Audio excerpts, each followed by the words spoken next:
Dismayado ang ilang debotong maagang pumila sa Quirino Grandstand sa Maynila kanina matapos malamang hindi pa pala ngayong araw ang simula ng pahalik sa Puong Itim na Nazareno. Pero ang ilan sa kanila hindi na raw aalis sa grandstand at hihintayin na nila ang simula ng pahalik.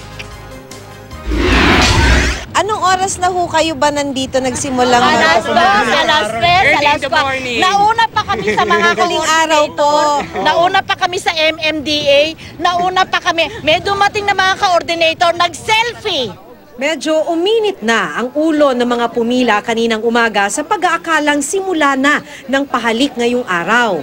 Nagkalituhan dahil nailipat na ang puon ng Itim na Nazareno sa Quirino Grandstand bilang paghahanda sa pahalik na idaraos bukas ng alas 8 ng umaga.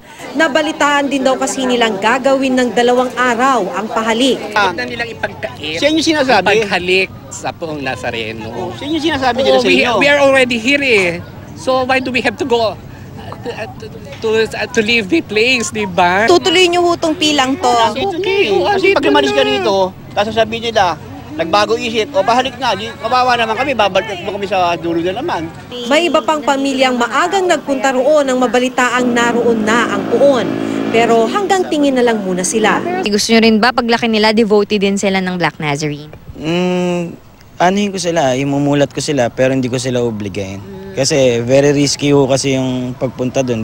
Nang malaman na may pumipila na, personal nang nagpaliwanag si Father Douglas Badong, ang vicar ng Quiapo Church. Inilipat daw ang puon kagabi para maiwasan ang gulo paglabas ng Quiapo Church at maihanda ng maaga ang pwesto ng imahen sa entablado. Kasi bukas pa po talaga yung start ng pahalik. In advance lang kasi kasama sa decoration, preparation ng stage. Wala pang butas yung stage, yung paa na hahalikan ninyo. Hindi mo pwedeng madalain kasi baka madisgrasya. Kasi tingnan nyo, meron ba tayong mga ilaw na inaayos? Balik namin, kailangan ka magpako. Nagpilit pa rin ang mga deboto. Hindi na ngako si Father Badong, titignan na lang daw kung kakayaning matapos ng maaga ang mga paghahanda sa entablado. Pipilitin na kayo po ay mapagbigyan mamaya pa pong hapon para lang maayos. O mag-date muna kayo, pasyal-pasyal muna sa Luneta, no? Santa siya po. Para lumamig ang ulo ng mga napaaga ang pila, binendisyonan na rin sila ni Father Badong. Kusa nang umalis ang mga deboto pagkatapos nito. Sumama po ba loob ninyo na wala po palang pahalik? Ay, hindi naman po. Basta po nasulyapan po namin siya. Maligaya na po kami. Ang ilan naman tulad ni Melita Cañeta na galing pang Marilao, Bulacan, hindi na raw uuwi. Saan po kayo maghihintay dito? Magpapalipas? Dito lang po sa gilid-gilid lang po.